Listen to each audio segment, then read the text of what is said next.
So good afternoon, everyone. Welcome. Today, I have the pleasure to meet with Mr. Mory KOUYATE. I'm really impressed about what Mory KOUYATE is doing because he's really a great leader. And we had the opportunity to work together in the US. So he's really, really involved in the US and New York City and Connecticut. He's going to explain to you, okay? So my name is Angèle Ventugalonier, and I'm the host of this show. So let me introduce you to Mr. Mory KOUYATE. Mory KOUYATE, the floor is yours.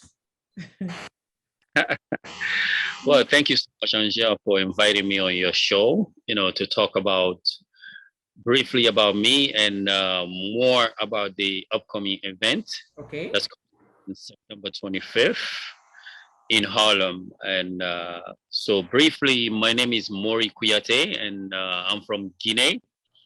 And I came to this country when I was 17 years old. And I went to high school here. I went to college here. I majored in political science, minored in history, and after college, and me being a political science major, I was looking everywhere to serve my community. Mm-hmm. Acquire that leadership experience. So through that search, I started, I volunteered, at this, at the city council, with Diane Foster in the Bronx. Yeah, I know. Yeah, I know her.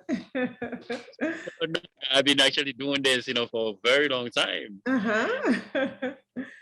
I was, secretary general of the diaspora parade, and then I was chair of the AAC, mm-hmm. And then after my term, I was looking everywhere to continue serving my community.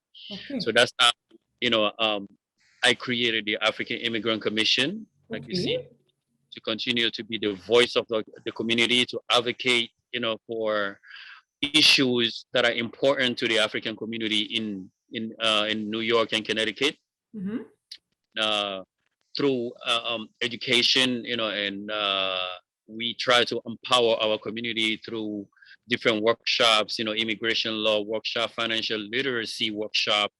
We also do cultural awareness, cultural promotion, arts and culture, promoting African culture here in New York and Connecticut, through organizing events such as African Heritage Month. Right? Okay, yes. I remember that I met you at the cultural, it was a cultural event in Harlem, the first time we met. Yes, actually it was during a cultural event in Harlem. Okay. It's very diverse, so it was very nice. Mm-hmm. Yeah. So recently, the African leaders, have advocated for a Heritage Month. Well, yes. For the African community, we all different communities have their own Heritage Month. The Hispanic community, the Greek community, the African American community, they have their parade. So, but the African immigrant community doesn't have a month to celebrate heritage. Yeah, this is true. We've been advocating, and through some of my own advocacy, we were able to establish African Heritage Month in the Bronx. Okay. So that was the first part. Anytime you hear African Heritage Month in the Bronx, we were able to establish that. The Bronx Borough President, signed recognize African Heritage Month in the Bronx. I understand better. Okay. Exactly. Then later on, the mayor of New York City, adopted the idea of African Heritage Month. I remember this time. Yes, I remember. Yeah. He started celebrating African Heritage Month, as Gracie mentioned, for the well, it stopped because of coronavirus. Mm-hmm. So, and also through our advocacy, we were able to establish African Heritage Month in Bridgeport, Connecticut. The mayor issued a proclamation, proclaiming September as African Heritage Month. Yes. So the key is to establish it at a national level, which we haven't been able to do yet. Okay. So that be a national, nationally, September can be recognized as African Heritage Month. So that's the ultimate goal. But for now, we have to do individually, we have to do incrementally, studying locally, we have to just, mark this day through activities, such as, if you want to do poetry, if you want to do any kind of events, just to mark September as African Heritage Month, so we can keep the idea alive. But studying last year, the African Immigrant Commission, through the African Immigrant Commission, we decided to start marking this month through festival. Okay. So it was really successful. It was last year, right? Yes, last year we did it in Clayton Park. Okay.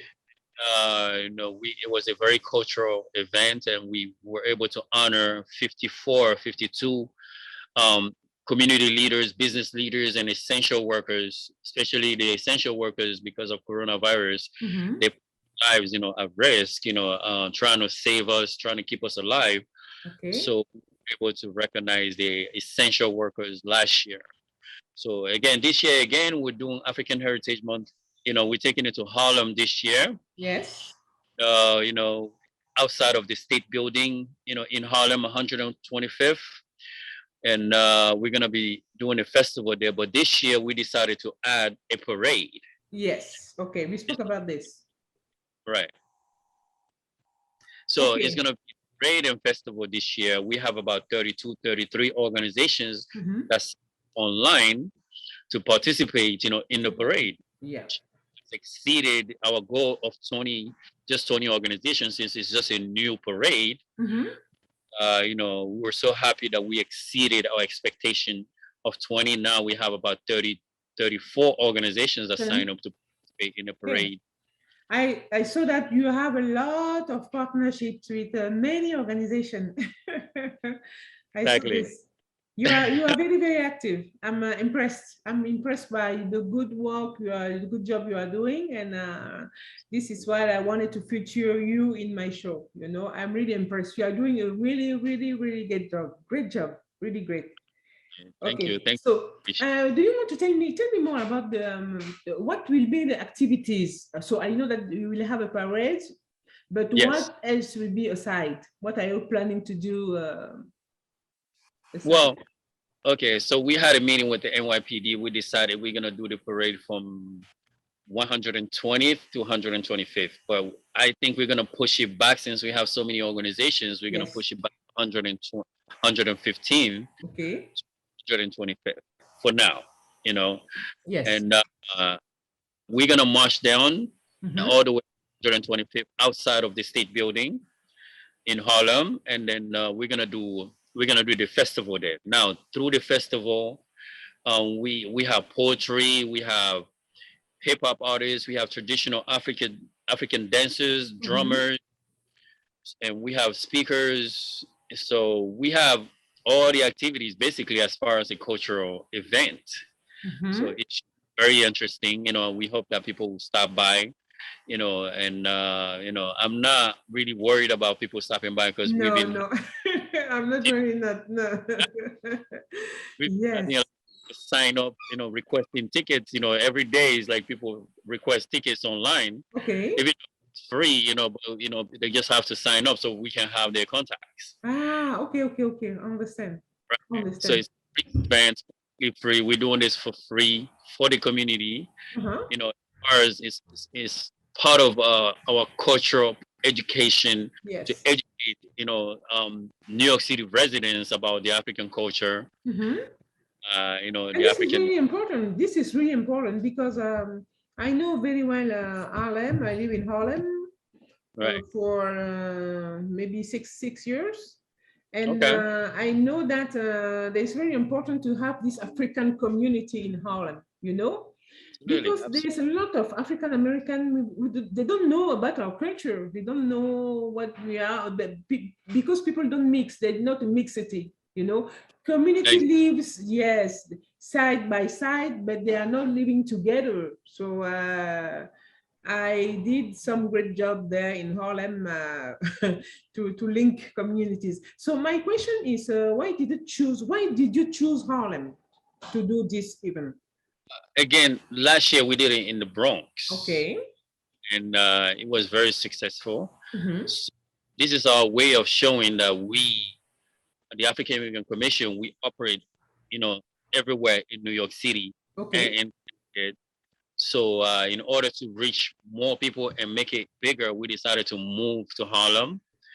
And in that intersection right there is a prime location where, you don't need a lot of advertising. If you do a good event, people.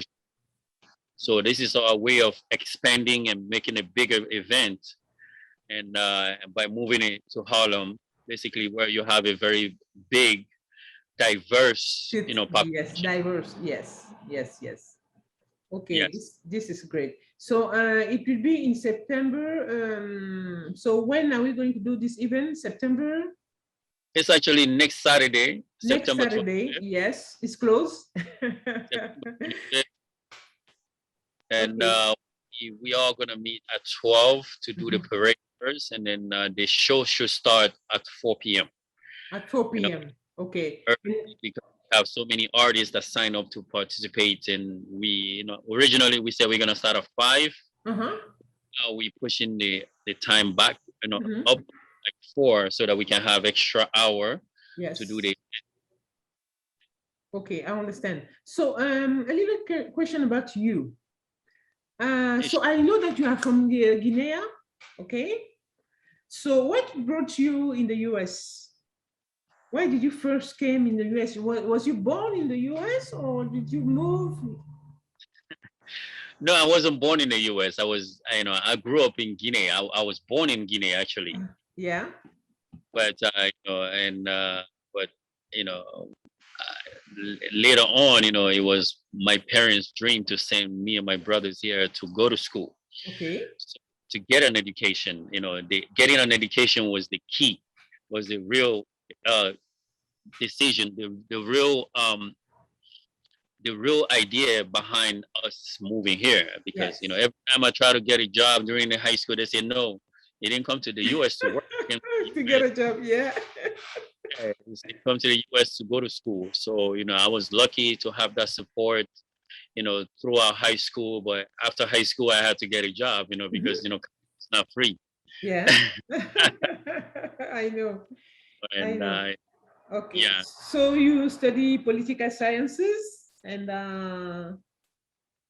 yes, I majored in political science and minored in history. And why did you choose political science?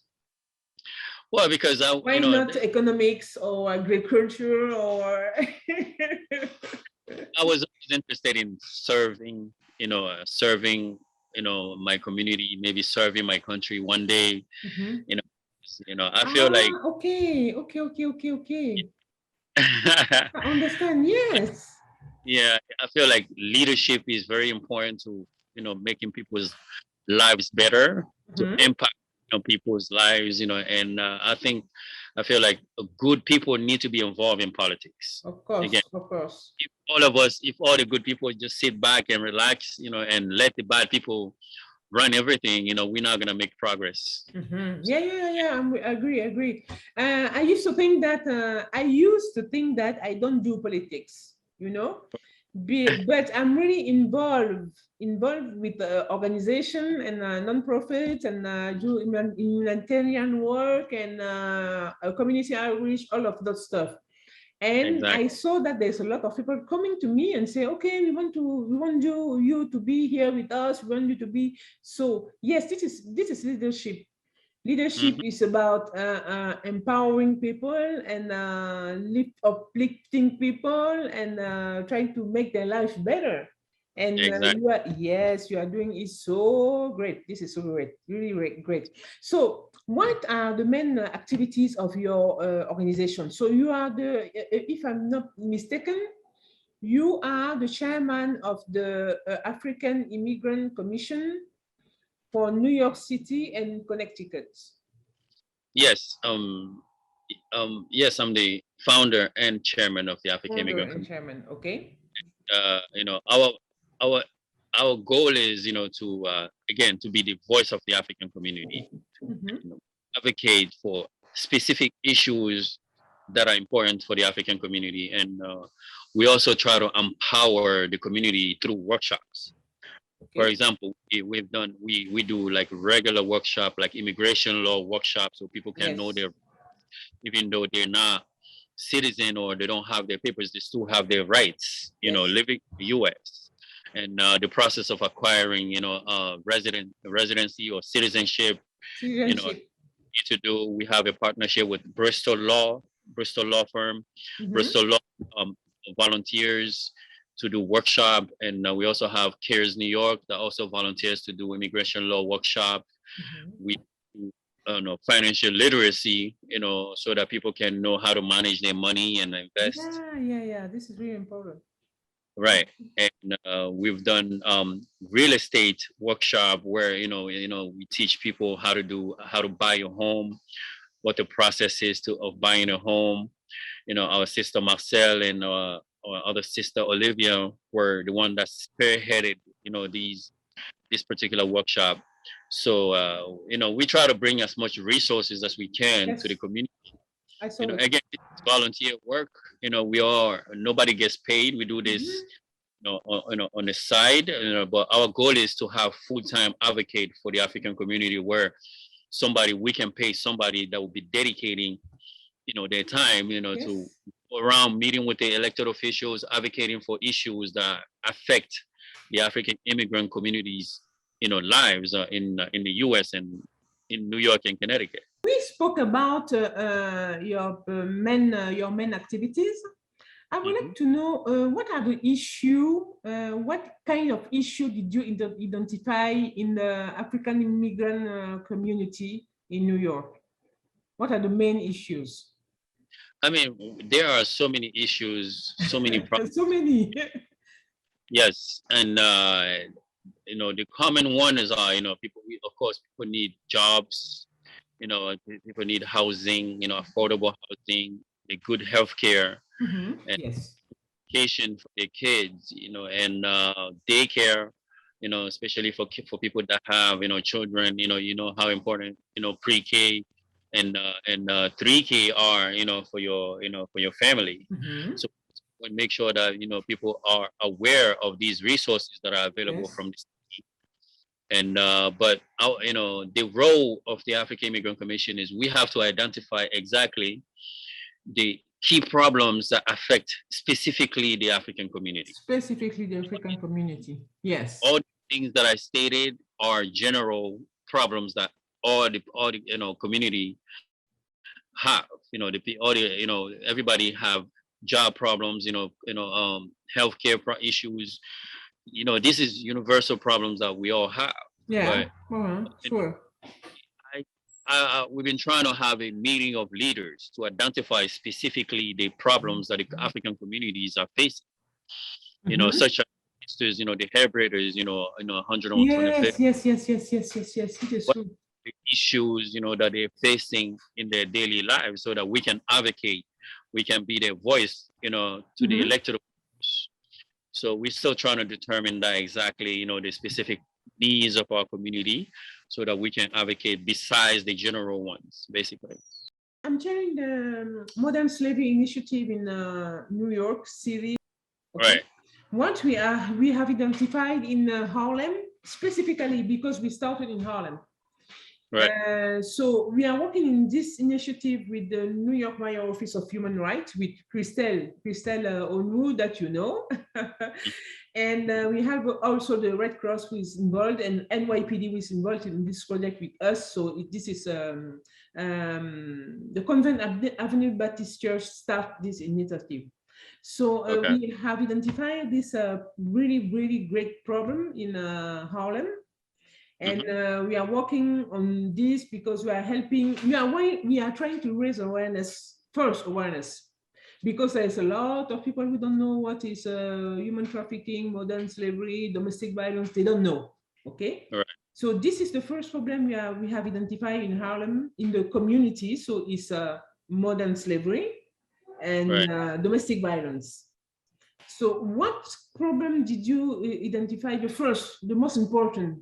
Can you say, are you working on with the New York City African Immigrant Commission? Well, like I stated, we try to do, we've been doing all these things that I just stated, like financial literacy, how to buy a home, Yeah. and immigration law workshops so people can navigate how to, so people can know how to navigate the immigration system. Yes. So 3 areas that we've been working on. We haven't really been working on domestic violence. We haven't been working on that yet. Mm-hmm. And definitely open to to advocating or creating awareness about any issues that are important that are in the community. Yeah. Like we've been last year we participated in the mental health issue, mental yeah. Yes.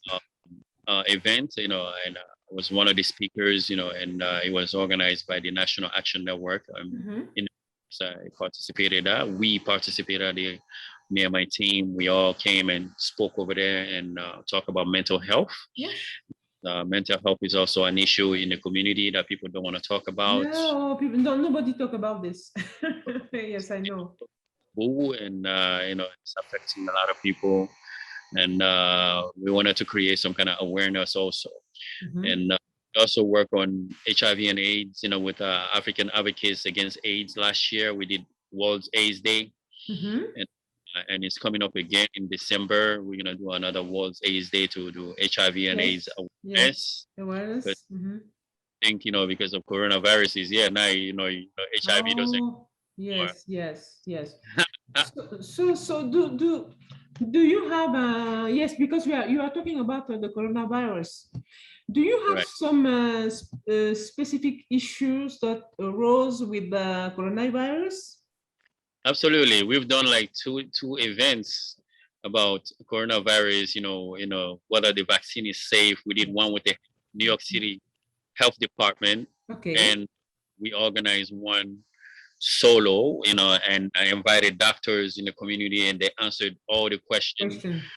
Try to eliminate all the conspiracy theories, and so I know.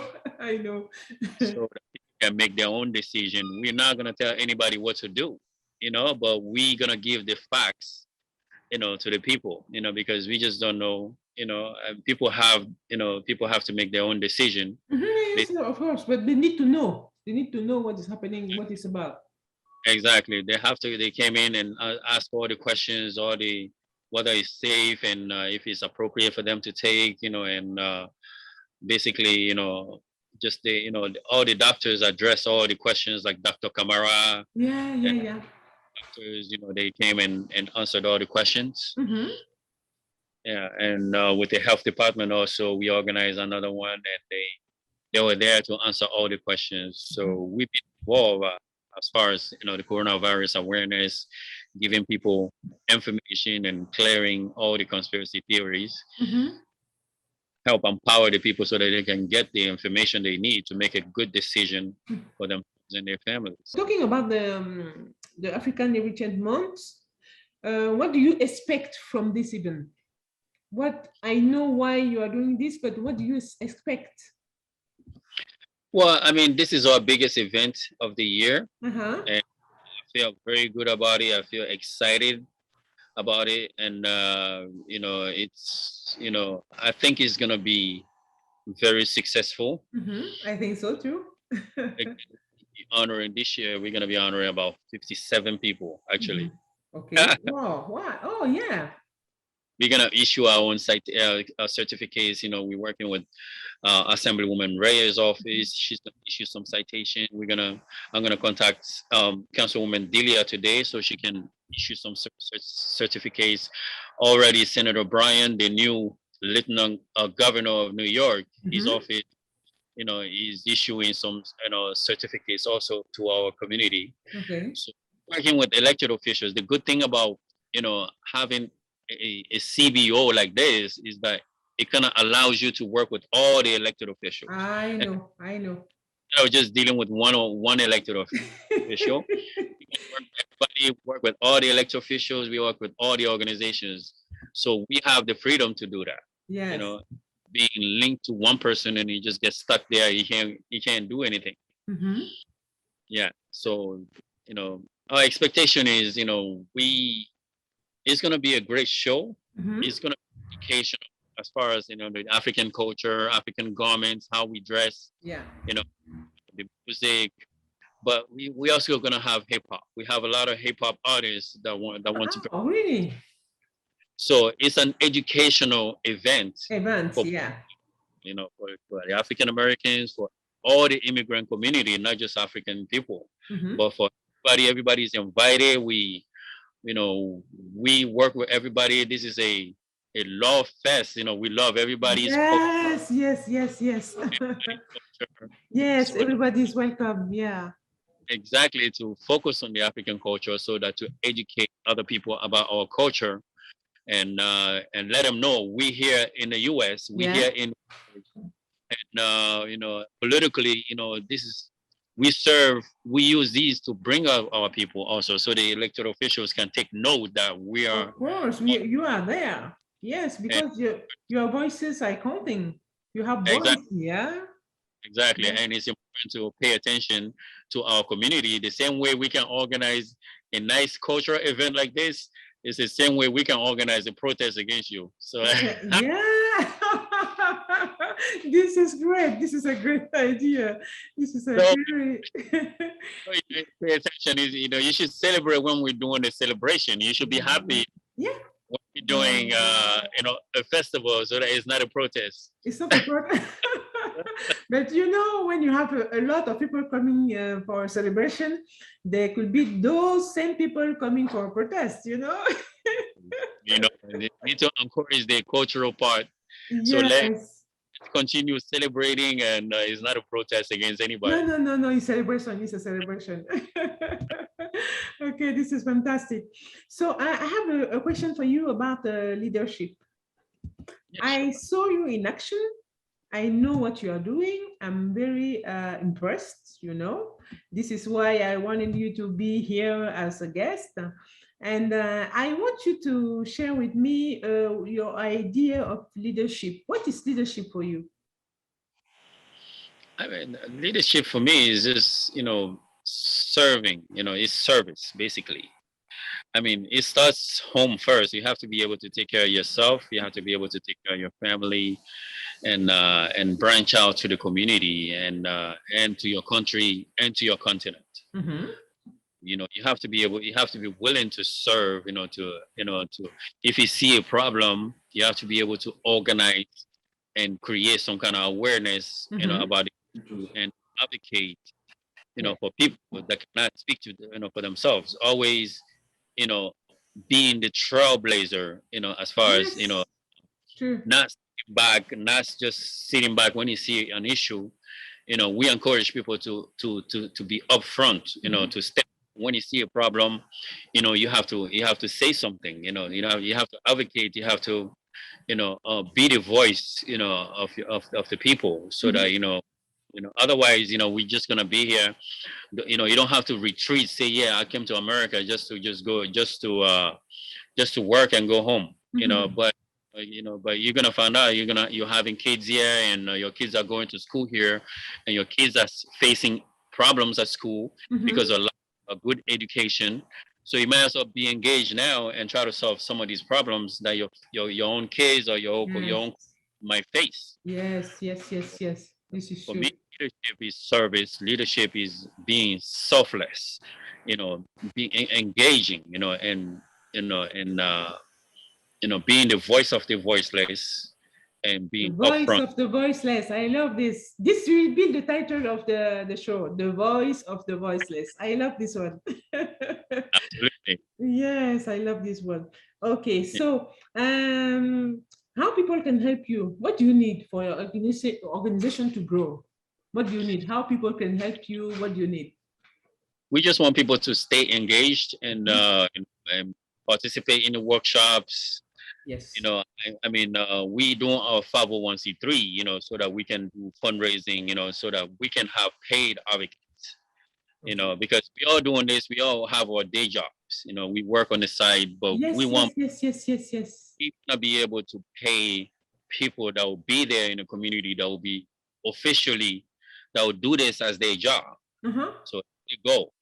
So we've done our 501c3. Hopefully it's going to clear soon. We'll be able to do fundraising, and all of that, so that we can have enough fund to advocate for all these issues that we are facing.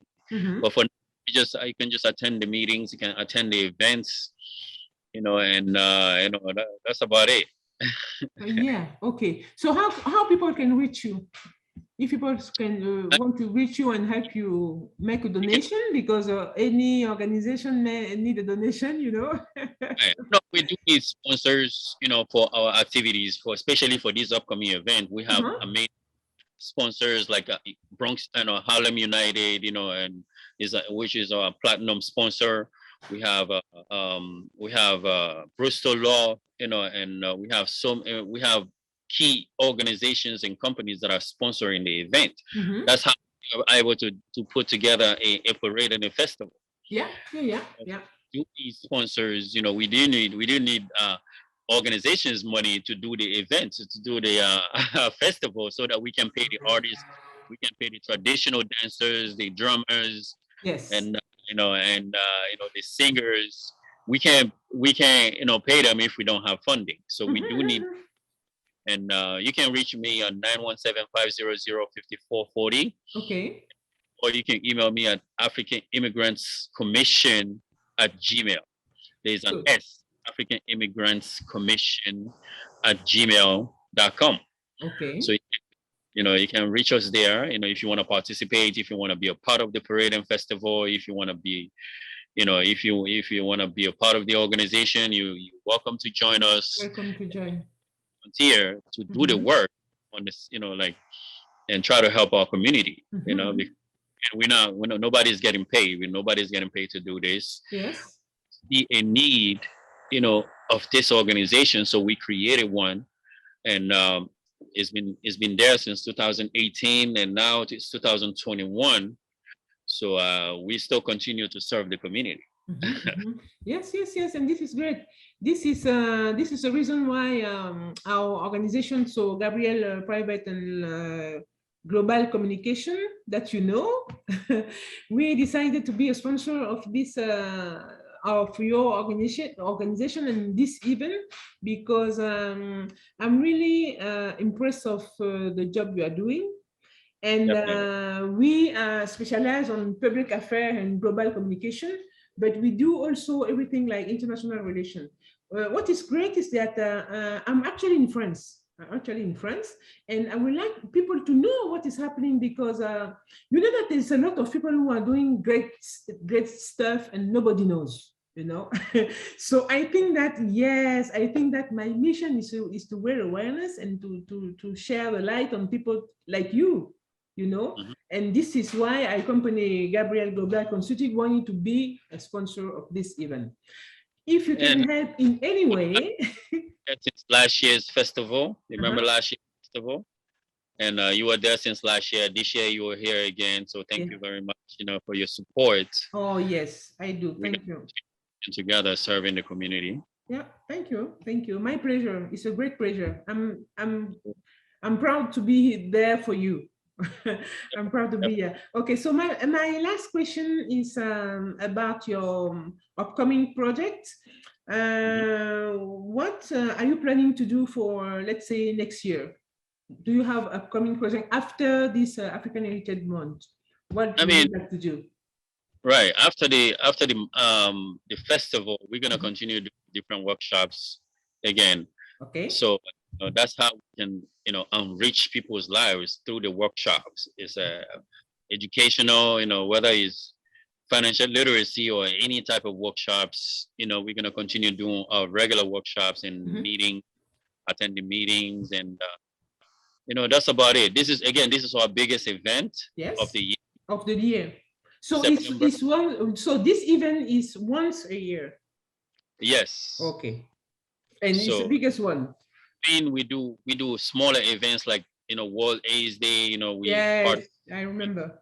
Yeah, and we do smaller workshops. Zoom. Sometimes we do it physically, and we're gonna continue doing our regular activities basically. Until next year, and then we start again. So okay, this is good. This is good. The show is quite at the end. Time flies.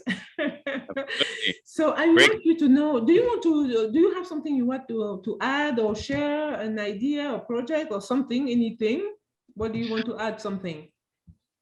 No, I mean, we just want to encourage people to stay engaged and elected officials, get to know your elected officials, whoever is the leader in your community, get to know them, see how you can participate in your community where you are. Yeah. No matter where you are, find out who are the leaders. Like recently, I moved to Connecticut. I went to the city council just to see who are the city council members. Okay. See how they conduct the meetings. No matter where you are, a leader is a leader. If you put it in Mars, it's organize the emotions. Yeah. This is true. This is true. You know that my organization. So I'm the president of UMOYA. So UMOYA is the Ministry of International Relations and Foreign Mission of the Convent Avenue Baptist Church in Harlem. But we are also a cultural organization, so we are fighting for bilingual education because I'm a French speaker at the beginning, so I'm trying to improve my English talking with you. So I suppose, do you speak French? Yeah, on devrait parler en français, mais non, fantastique. Chez nous, on va parler en français. Mais oui, c'est ça. Et en fait, donc moi, ma langue native, c'est français. Okay. Voilà. Mais comme je travaille beaucoup avec l'anglais, donc je fais souvent les interviews en anglais et ça me permet. It's very good, your English is, is good, Yeah, but I'm not afraid to make mistakes, so I don't care. Yeah, I'm not afraid to make mistakes, so I don't care. Okay. Wow. Yeah. C'est pas comme en français. Non, c'est bien, c'est très bien. And I'm going to translate this show in French. I will have yes, I will have a translation. Okay. Absolutely. And as far as being international, I have created, a political party in Guinea called okay. Patrie. Okay. So that's a political party I just launched in Guinea like 2 years ago. Okay. Yeah, even though we don't have our agreement yet, so that we can present our list of candidates. Since again, there's another coup again in Guinea. Yeah, I saw it. Yeah. Crazy. So it kind of puts everything on hold, but we continue our humanitarian work. Just like I used to do with my NGO, we still give out school supplies to the kids. And we give like 3,000 school supplies, to 1,000 kids. I saw it on your You're doing humanitarian work through the political party, and so that's the international part. But as far as the immigrant, this is fully, and we try to deal with local issues. Okay, perfect. Okay, thank you so much. Yeah. So do you want to add something or something else? Anything?